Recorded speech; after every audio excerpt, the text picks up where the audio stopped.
तो आइए अब हम फिर से आगे बढ़ते हैं और देखना स्टार्ट करते हैं दो चर वाले रैखिक समीकरण युग्म। तो इसमें आज का जो टॉपिक हमारा है ये है दो चर वाले रैखिक समीकरण युग्म का बीजगणितीय हल। तो मैंने आपको बताया था कि बीजगणितीय हल द्वारा हम लोग 5 तरीकों से हल देख सकते हैं, ठीक है। तो पहला हमारे पास है तुलनात्मक विधि। तुलनात्मक विधि द्वारा हल कैसे करेंगे, तो इसको समझने के लिए मैंने एक क्वेश्चन लिया हुआ है, ठीक है। तो इस क्वेश्चन के अनुसार मैं आपको बता दूंगा कि तुलनात्मक विधि द्वारा हल कैसे करते हैं, ठीक है। तो यहाँ पर आपके सामने क्वेश्चन ही दिख रहा है 2x + 3y = 19। ये हमारे पास पहला समीकरण है और 3x + 4y = 26 ये हमारे पास दूसरा समीकरण है, ठीक है। तो दोनों समीकरण हमारे पास दे दिए गए हैं। मैंने इस दोनों को यहाँ पर लिख लिया, ये पहला ये दूसरा। इसको मैंने बोल दिया कि ये पहला समीकरण है और यहाँ पर ये दूसरा समीकरण है, ठीक है। तो चलिए समीकरण 1 से क्या मिलेगा तो देखिएगा, यहाँ पर हमारे पास 2x + 3y = 19 था, तो मैंने यहाँ पर लिख लिया। यहाँ से 2x = हम लोग लिख सकते हैं 19 - 3y, क्योंकि जो 3y है वो राइट में चला जाएगा। और यहाँ पर x = 19 - 3y बटे में क्या हो जाएगा 2 हो जाएगा। यहाँ से दोनों इंटू में अटैच था तो मैंने यहाँ पर डिवाइड में कर दिया। समीकरण तीसरा यहाँ पर मैंने लिख दिया, ठीक है। फिर समीकरण 2 से, समीकरण 1 से मैंने यहाँ पर x का वैल्यू ला दिया ये वाला, और हम लोग फिर समीकरण 2 से देखेंगे तो हमारे पास 3x + 4y = 26 है। तो 3x + 4y = 26 मैंने लिख दिया यहाँ पर। 3x = 26 - 4y हो जाएगा और x = हो जाएगा 26 - 4y बटे में 3, ठीक है। तो समीकरण यहाँ पर चौथा हो गया। अब देख सकते हैं कि समीकरण 3 में हमारे पास x का मान ये इतना आया हुआ है और समीकरण 4 में x का जो मान है ये हमारे पास इतना आया हुआ है। तो यहाँ पर दोनों जगह मुझे x दिख रहा, मैं क्या करूँगा, इस दोनों को इक्वल कर दूंगा। तो समीकरण 3 तथा 4 से, समीकरण 3 तथा 4 से 19 - 3y बटे में 2 को मैंने यहाँ पर लिख दिया और 26 - 4y बटे में 3 को मैंने यहाँ पर लिख दिया, ठीक है। अब हम लोग इसको क्या करेंगे, तिरछा तिरछी गुणा करेंगे, यानी कि क्रॉस मल्टीप्लीकेशन करेंगे। तो इतना में 3 से गुणा कर देंगे तो 19 - 3y और यहाँ पर 3 हो गया इंटू से अटैच, इंटू में यहाँ पर है ये 3, ठीक है, यानी कि गुणा में है। इक्वल टू क्या हो जाएगा 26 - 4y और यहाँ पर 2 से गुणा कर देंगे, ठीक है। तो देखिए 19 3 कितना होगा 57 और माइनस हो जाएगा यहाँ पर, क्योंकि माइनस है, 3 3 का 9y हो जाएगा इक्वल टू 26 दूनी का 52 हो जाएगा माइनस 4 दूनी का 8y हो गया। इसके बाद 57 तो यहाँ पर हमारे पास है और यहाँ पर ये पॉजिटिव है 52, तो हम लोग इसको क्या करेंगे लेफ्ट मूव कराएंगे तो माइनस में हो जाएगा। और यहाँ पर जो 9y है इसको हम लोग राइट में मूव कराएंगे तो प्लस में हो जाएगा और माइनस 8y हो जाएगा यहाँ पर, ठीक है। 9y में से 8y को घटा लीजिएगा तो हमारे पास क्या आ जाएगा 1y आ जाएगा। तो आप बोल सकते हैं y यहाँ पर, और 57 में से 52 घटेगा तो 5 आ जाएगा। तो यानी कि y का जो मान हमारे पास आया वो 5 आ गया, ठीक है। देखिए इसके बाद क्या करेंगे हम लोग, या तो समीकरण 3 में चाहे समीकरण 4 में, दोनों में से किसी एक में, चाहे आप चाहे तो पहला और दूसरा में भी डाल सकते हैं। चारों समीकरणों में से किसी में आप x का मान y का मान डालेंगे तो x का मान निकल कर आ जाएगा। तो मैंने क्या किया, मेरा मन है कि समीकरण 3 में मान रख दिया जाए y का, ठीक है। तो समीकरण 3 में y का मान रखने पर तो हमारे पास क्या हो जाएगा x = 19 - 3y बटे में 2, तो मैंने इसको यहाँ पर लिख दिया। अब y का जो वैल्यू है 5 है, उसको हम लोग जहाँ पर y दिखेगा मुझे वहाँ पर रख देंगे। तो x = 19 - 3 और y की जगह पर 5 हो गया, तो हमारे पास x = आ गया 19 - 15, 5 3 15 बटे में 2। x = आ गया हमारे पास 19 में से 15 घटाएंगे 4 आ जाएगा बटे में 2 हो गया, 2 दूनी का 4 हो जाएगा, यानी कि x का जो मान है हमारे पास वो 2 आ चुका है, ठीक है। तो x = 2 और y = कितना हुआ 5 आया हुआ है, तो मैंने यहाँ पर इसको लिख दिया। अतः x = 2 और y = 5, ठीक है। उम्मीद करता हूँ कि तुलनात्मक विधि आपको अच्छे से समझ में बिल्कुल आ गया होगा।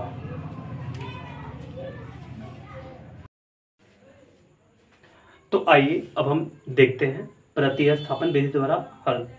तो यहाँ पर हमारे सामने एक क्वेश्चन है, आप देख सकते हैं यहाँ पर 1/20x प्लस 1/8y = 1, ठीक है। हमारे पास दूसरा समीकरण है 7/3y माइनस x = 9, ठीक है। तो चलिए मैंने इस दोनों ही समीकरण को यहाँ पर लिख लिया हुआ है, आप देख सकते हैं बिल्कुल। तो समीकरण 1 से देखना स्टार्ट करेंगे। यहाँ पर 1/20x प्लस 1/8y = 1 है हमारे पास, ठीक है। तो अब हम क्या करेंगे 1/20x लिख देंगे यहाँ पर, 1/8y जो है ना उसको राइट में मूव करा लेंगे तो 1 माइनस 1/8y हो जाएगा और x हम लोग निकालेंगे अगर, तो इसको बॉक्स में रख देंगे, ब्रैकेट में रख देंगे। और यहाँ पर जो 20 है ये डिवाइड में है लेफ्ट हैंड साइड में, तो इसको राइट में ले जाएंगे तो ये इंटू से अटैच हो जाएगा इसमें, ठीक है ना। तो यहाँ पर x इक्वल टू निकालेंगे तो 20 में 1 से गुणा करेंगे 20 हो जाएगा, 20 में 1 बटे में 8 से गुणा करेंगे तो 20 बटे में 8 हो जाएगा। यहाँ पर y लगा हुआ तो y लगा देंगे। अब देखिए समीकरण 2 में x का मान रखने पर, समीकरण 2 हमारे पास ये वाला है तो इसमें हम लोग x का मान रख देंगे तो 7 बटे में 3y हो गया हमारे पास, माइनस x इक्वल टू 9 हो गया। तो 7 बटे में 3y और माइनस x के जगह पर जो भी वैल्यू हमारे पास आया हुआ है ये वाला, इसको हम लोग यहाँ पर रख देंगे तो 20 माइनस 20 बटे में 8y हो गया इक्वल टू हमारे पास यहाँ पर 9 है तो मैं 9 रख दूँगा, ठीक है। चलिए अच्छा से और भी सॉल्व करते हैं। तो 7 बटे में 3y हो गया, यहाँ पर माइनस और प्लस क्या हो जाएगा, माइनस हो जाएगा 20, माइनस माइनस क्या हो जाएगा, प्लस हो जाएगा, प्लस 20 बटे में 8y हो गया इक्वल टू कितना हो गया 9, ठीक है। चलिए तो आगे बढ़ते हैं। और भी यहाँ पर 7 बटे में 3y हो गया और यहाँ पर भी 20 बटे में 8y था तो मैंने इसको लिख दिया। ये जो 20 था ना तो इसको मैंने राइट मूव करा लिया तो यहाँ पर 9 प्लस 20 हो जाएगा और इस दोनों का हम लोग एलसीएम ले लेंगे तो यहाँ पर 24 आ जाएगा। इसको सॉल्व करने आपको आता होगा तो 3 8 24, 8 से 56y हो गया प्लस 8 3 का 24, 20 60y हो गया इक्वल टू यहाँ पर 20 और 9 कितना हो गया 29 हो गया। अब देखिए इस दोनों को हम लोग जोड़ देंगे तो हमारे पास 116y हो जाएगा बटे में 24 इक्वल टू 29 हो जाएगा। तो y हम लोग यहाँ से निकाल लेंगे तो ये जो 24 है भाग में है तो इधर आएगा तो गुणा में हो जाएगा तो 29 गुणे 24 और यहाँ पे 116 जो है ऊपर है यानी कि इसमें y में गुणा में है तो इधर आएगा तो भाग में हो जाएगा। तो 29 से घटाएंगे 116 को तो 4 बार में कैंसिल हो जाएगा, 4 से घटाएंगे 24 को 6 बार में आ जाएगा। तो यहाँ पर y इक्वल टू कितना आ गया 6। तो अब क्या करेंगे, समीकरण 2 में y का मान रख देंगे, ठीक है। समीकरण 2 में y का मान रखने पर अब चाहे तो 1 में भी रख सकते हैं, मैंने 2 में रखा हुआ है, ठीक है। तो देखिए 7 बटे में 3y minus x equal to 2 है, इक्वल टू 9 है हमारे पास तो मैंने इसको लिख दिया यहाँ पर 7 बटे में 3y minus x equal to 9, ठीक है। तो चलिए y का वैल्यू हम लोग रख देते हैं तो 7 बटे में 3 हो गया इंटू y का वैल्यू हमारे पास 6 है, 6 रखने के माइनस x इक्वल टू 9 तो 3 दूनी का 6, 7 दूनी का 14 माइनस x बराबर 9 हो जाएगा। तो हमारे पास 14 और यहाँ पर ये 9 है पॉजिटिव में उधर राइट हैंड साइड में तो इधर लेफ्ट में लाएंगे तो माइनस में हो जाएगा, x को ये में निगेटिव में है तो उधर आएगा तो राइट में जाकर के प्लस में हो जाएगा। तो x इक्वल टू का हमारे पास क्या आ गया, यानी कि 14 में से 9 घटा लेंगे तो 5 आ जाएगा, x का मान हमारे पास आ गया 5, ठीक है। तो चलिए मैंने यहाँ पर साफ सुथरे लाइन में लिख दिया हुआ है कि अतः x इक्वल टू 5 और y इक्वल टू 6 आ गया, ठीक है। तो उम्मीद करते हैं प्रतिस्थापन विधि द्वारा आप हल समझ गए होंगे अच्छा से।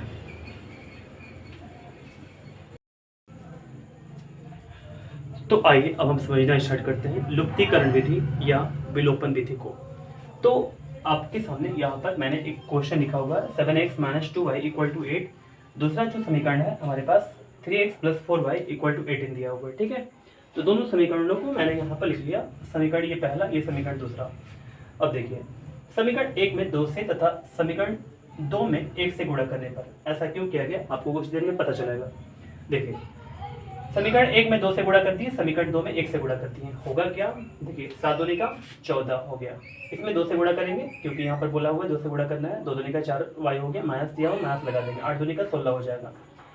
यहाँ पर समीकरण दूसरा में हमारे पास जो है ये वाला, इसमें 1 से गुणा करेंगे कोई फर्क नहीं पड़ेगा, इसको हमने यहाँ पर लिख दिया, ठीक है, चलेगा। अब देखेंगे कि यहाँ पर ये वाला और ये वाला दोनों बराबर हो चुका है, हमको यही करना है। इसी क्षेत्र में मैंने यहाँ पर गुणा किया था 2 से, ताकि देखिए 2 दूनी का 4 हो जाएगा और यहाँ पर 1 से गुणा किया था ताकि ये 4 ही रहे, ठीक है। और दोनों हमारे पास क्या होगा, इसको दोनों को अगर जोड़ते हैं हम लोग तो यहाँ पर कट जाएगा दोनों। तो या तो इस दोनों को घटा दीजिए किसी न किसी चीज़ से गुणा करके, चाहे इस दोनों को घटा दीजिए, दोनों में से जैसे ये वाला चाहे ये वाला, दोनों में से किसी एक को आपको घटाना ही पड़ेगा, ताकि अगर मान लीजिए कि ये वाला कट गया तो x का मान निकल कर आएगा, चाहे ये वाला कट गया तो y का मान निकल कर आएगा, ठीक है। तो देखिए हमने कटा दिया यहाँ पर, तो 14 3 कितना होगा 17 होगा, 17x इक्वल टू कितना हो गया 16 और 18 कितना होगा 34, 17 दूनी का 34 हो गया, x का मान हमारे पास 2 आ गया। अब समीकरण 2 में x का मान रखने पर समीकरण 2 हमारे पास ये वाला है, तो 3x plus 4y equal to 18 है, तो x का मान हमारे पास 2 आ गया, तो 3 गुणे 2 हो जाएगा प्लस 4y इक्वल टू 18, 3 दूनी का 6 प्लस 4y इक्वल टू 18 हो गया, तो 4y इक्वल टू 18 माइनस 6 हो जाएगा। यहाँ पर हम लोग ऐसे कर सकते हैं 4y इक्वल टू यहाँ पर 18 में 6 को घटा लेंगे तो 12 आ जाएगा, 4 दिए 12 हो गया, y का मान 3 आ गया। तो हम लोग साफ साफ बोल देंगे कि x इक्वल टू 2 और y इक्वल टू 3। तो उम्मीद करते हैं ये आपको लुप्तीकरण विधि या विलोपन विधि अच्छे समय में बिल्कुल आ गया होगा।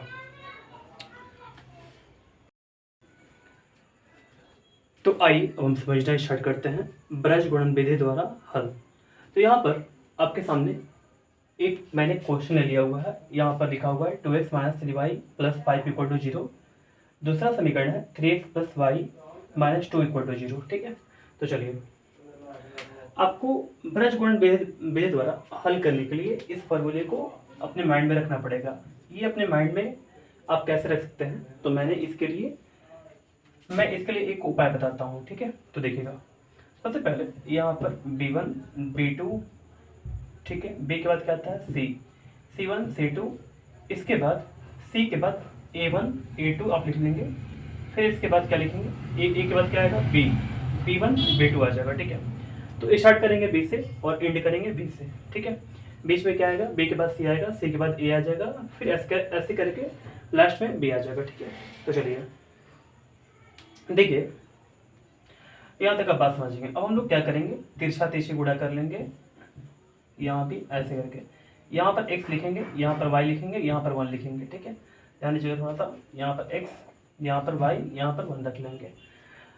अब मैं इसमें आपको थोड़ा दिखाता हूँ। ये वाला हमारे पास क्या है, ये वाला a1 है, ये वाला हमारे पास क्या है, ये हमारे पास b1 है। ठीक है, यहाँ पर हमारे पास क्या है, ये वाला b1 और ये वाला क्या हो गया c1। ये वाला हमारे पास क्या हो गया a2, ये वाला क्या हो गया हमारे पास b2, यहाँ पर 1 है, और यहाँ पर हमारे पास क्या हो गया c2। ध्यान दीजिएगा, a1 हम पूछेंगे तो क्या होगा 2 होगा, b1 क्या होगा -3, c1 क्या होगा 5 होगा, a2 क्या होगा 3, b2 क्या होगा 1, c2 क्या होगा -2। ठीक है, यहाँ तक बात समझ के अब क्या करेंगे हम लोग, तो देखिएगा यहाँ पर x को हम यहाँ पर लिख देंगे x। अब b1 c2, b1 में c2 से गुणा करेंगे और यहाँ पर लिख लेंगे b1 c2। फिर इसके बाद b2 और c1 में गुणा करेंगे तो b2 c1 यहाँ पर हो जाएगा, बीच में माइनस का साइन हो जाएगा, बराबर यहाँ पर लिख लेंगे। यहाँ पर इसके बाद y को लिख लेंगे, a2 और c1 हो जाएगा a2 c1, फिर माइनस लिख लेंगे, a1 c2 हो जाएगा, a1 c2 हो गया। ठीक है, इक्वल टू a1 b2 हो गया, a1 b2, फिर इसके बाद a2 b1, बीच में माइनस का साइन हो गया। ठीक है, तो चलिए यहाँ तक आप बात समझ गए होंगे। अब देखिएगा, तो हमको इसके वैल्यू को अब पुट करना है, तो b1 c2, b1 हमारे पास कौन सा है, b1 हमारे पास ये वाला है -3, c2 कौन सा है -2 है, तो -3 -2 मैं लिख दिया, फिर माइनस का साइन ऐसे करके। b2 c1 कौन सा है, b2 c1, देखिए b2 हमारे पास 1 है, c1 क्या है हमारे पास, यहाँ पर हमारे पास 5 है, तो क्या हो जाएगा 1 × 5, तो माइनस का साइन लगा करके मैंने यहाँ पर 1 × 5 लिख दिया, इक्वल टू y। यहाँ पर a2 c1 हमारे पास a2 c1 चाहिए, तो a2 हमारे पास ये 3 है और c1 कौन सा हमारे पास, c1 5 है, तो 3 × 5 हो जाएगा, 3 × 5 रख दिया मैंने यहाँ पर। तो मैं अंडरलाइन करते चला जा रहा हूँ ताकि मैं भूल ना चाहूँ कि इसका मैंने काम कर दिया। देखिए फिर यहाँ पर क्या है, माइनस लिख दिया a1 c2, तो a1 हमारे पास ये वाला है a1 यानी कि 2, c2 कौन सा है यहाँ पर -2 है, तो 2 × -2 हो गया, इक्वल टू यहाँ पर इसका भी काम हो गया, -1 बटे में क्या हो जाएगा, यहाँ पर a1 b2 हमारे पास है ना, तो a1 हमारे पास 2 है और हमारे पास b2 कौन सा है, b2 हमारे पास 1 है, तो 2 × 1 हो जाएगा, यहाँ पर 2 × 1 हो गया, माइनस का साइन हो जाएगा, a2 b1 कौन सा है, देखिएगा a2 हमारे पास 3 है, b1 हमारे पास -3 है, तो 3 × -3, यहाँ पर 3 × -3 हो जाएगा। इसको सॉल्व करेंगे आप ध्यान से, तो देखिए यहाँ पर x बटे में क्या हो जाएगा, -3 और -2 6 हो जाएगा, -5 × 5 इक्वल टू y बटे में 5 3 15, माइनस क्या हो जाएगा, प्लस हो जाएगा, 2 2 4 हो जाएगा, इक्वल टू 1 बटे में यहाँ पर 2 1 2 और माइनस क्या हो जाएगा, प्लस हो जाएगा, 3 3 9। ठीक है, तो x बटे में क्या हो जाएगा, 6 में से 5 को सब्ट्रैक्ट करा देंगे, 1 हो जाएगा, इक्वल टू y बटे में दोनों को ऐड कर देंगे, 19 आ जाएगा, इक्वल टू 1 बटे में 11 हो जाएगा। यहाँ पर x बटे में 1 को हम लोग 1 बटे में 11 के इक्वल दिखा देंगे, यहाँ पर ऐसे करके, और इस दोनों को भी इक्वल दिखा देंगे, तो y बटे में 19 इक्वल टू 1 बटे में 11, यहाँ पर मैंने दिखा दिया, तो x इक्वल टू क्या हो जाएगा 1 बटे में 11 और y इक्वल टू क्या हो जाएगा, यहाँ पर जो 19 है 19 यहाँ पर 1 से इंटू हो जाएगा, तो यहाँ पर 19 बटे में 11 हो गया, यानी कि x का मान हमारे पास आ गया 1 बटे में 11, y का मान आ गया 19 बटे में 11, तो मैंने यहाँ पर अलग लिख दिया इसको, x इक्वल टू 1 बटे में 11 कॉमा y इक्वल टू 19 बटे में 11 हो गया। ठीक है, तो उम्मीद करते हैं आप ब्रज गुणन विधि अच्छे से बिल्कुल समझ में आ गया होगा।